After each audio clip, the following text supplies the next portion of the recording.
Assalamualaikum warahmatullahi wabarakatuh. Hamdan wa salaman amma ba'du. Bersyukur kepada Allah dengan mengucapkan alhamdulillahirabbil alamin. Bersalawat kepada Rasulullah sallallahu alaihi wasallam dengan mengucapkan Allahumma salli ala sayyidina Muhammad wa ala ali sayyidina Muhammad. Yang saya hormati pengurus musalla, kemudian bapak-bapak, ibu-ibu seluruhnya dimuliakan dan dirahmati oleh Allah Subhanahu wa taala. Amin ya rabbal alamin. Judul kultum kita pada malam yang ke-9 ini, 3 pesan Luqmanul Hakim kepada anaknya. Luqmanul Hakim ini Bapak Ibu bukanlah seorang nabi, bukan juga seorang rasul, tapi dia adalah hamba Allah yang berhasil mendidik anaknya menjadi orang yang soleh dan solehah. Istrinya juga menjadi istri yang solehah. Jadi Luqmanul Hakim ini namanya tertulis di dalam Al-Quran. Bahkan Allah jadikan satu surah di dalam Al-Quran itu bernama surah Luqman, yang mana nasihatnya Bapak Ibu menjadi renungan bagi awak dalam menjalani kehidupan ini. Suatu ketika Luqmanul Hakim berpesan kepada anaknya, wahai anakku, sesungguhnya di dalam dirimu itu ada 3 bagian. Yang pertama, di dalam dirimu itu ada untuk Allah. Yang kedua, bagian di dalam dirimu itu ada bagian untuk dirimu sendiri. Yang ketiga, di dalam dirimu itu ada bagian untuk makanan cacing tanah nanti. Kemudian Luqmanul Hakim menjelaskan satu persatu ketika ditanya oleh anaknya, wahai ayah, di dalam diri kita ini apa yang menjadi milik Allah? Kemudian Luqmanul Hakim menjelaskan, wahai anakku, wahai putraku, sesungguhnya yang menjadi milik Allah di dalam dirimu itu, itulah yang disebut dengan ruh ataupun nyawa. Ruh ataupun nyawamu itu adalah kepunyaan Allah. Suatu saat nanti akan diambil oleh Allah sebagai pemiliknya. Setiap hari kita bisa bergerak, mata bisa melihat dikarenakan ada ruh yang ada di dalam diri awak. Tangan bisa menjangkau, itu dikarenakan ada ruh di dalam diri awak. Kaki bisa kita langkahkan sampai ke musalla Arafah ini, itu dikarenakan ada ruh di dalam diri awak. Bahkan setiap hari kita bisa mengecek dengan anak, dengan istri, dengan teman awak, kawan awak, dikarenakan ada ruh yang ada di dalam diri awak.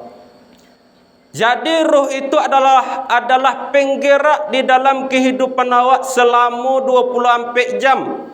Apabila ruh itu Allah cabut, maka ada mata bola mata tapi nak bisa lihat leh. Ada tangan, ada kaki utuh tidak bisa digerakkan lagi. Ada telinga kita tapi tidak bisa mendengar. Kata Allah, yas'alunaka 'anir ruh, kulir ruhi min amri rabbi wa ma utitum minal ilmi illa qalila. Muhammad, apabila hamba-hambaku bertanya tentang ruh, tentang nyawa, katakanlah kepadanya, ruh itu urusanku. Kamu diberi harta, kamu diberi ilmu, illa qalila, kata Allah, itu hanyalah sedikit saja. Tak obahnya seperti satu tetes air di lautan. Yang satu tetes itu adalah ilmu kita, pangke awak, harta awak. Sedangkan lautan yang begitu luas adalah ilmunya Allah Subhanahu wa ta'ala. Jadi yang menjadi milik Allah di dalam diri kita Bapak Ibu adalah ruh ataupun nyawa. Kemudian anak Luqmanul Hakim bertanya lagi, wahai ayah, kalaulah ruh merupakan kepunyaan Allah, jadi apa yang menjadi milik kita sebagai manusia? Kemudian Luqmanul Hakim menjelaskan lagi, wahai anakku, wahai putraku, sesungguhnya yang menjadi milikmu apa yang sudah engkau amalkan di jalan Allah. Yang menjadi punya kita apa yang sudah kita amalkan di jalan Allah, apa yang sudah kita keluarkan di jalan Allah, kita infakkan, kita sedekahkan, itulah sesungguhnya yang akan menjadi milik kita sebagai manusia. Oleh karena itu Bapak Ibu, jangan pernah kita bangga dengan apa yang kita miliki.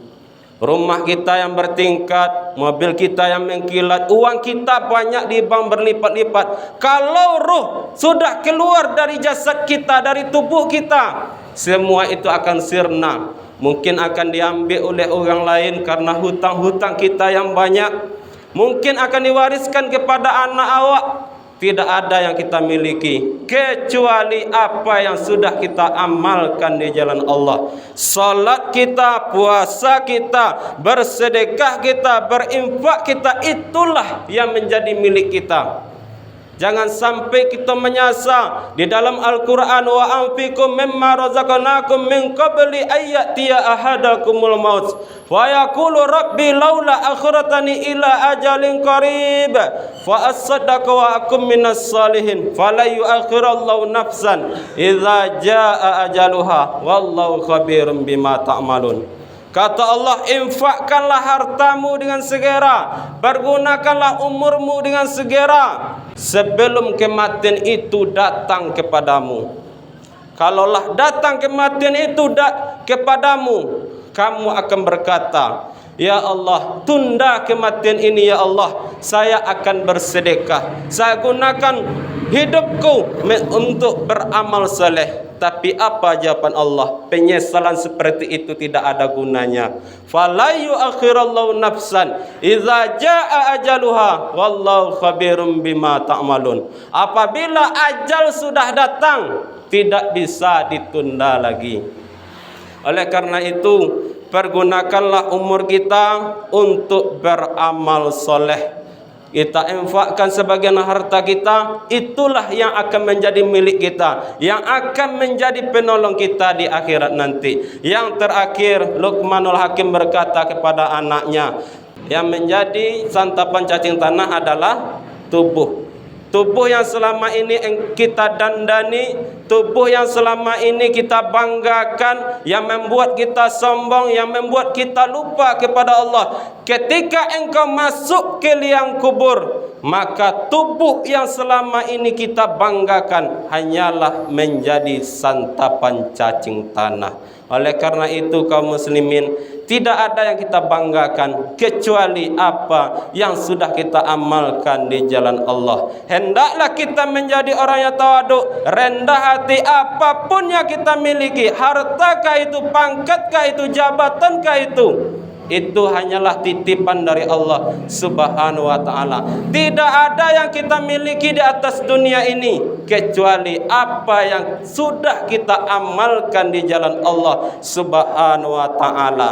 Mungkin itu saja kultum kita pada kesempatan yang berbahagia ini. Mudah-mudahan bermanfaat. Assalamualaikum warahmatullahi wabarakatuh.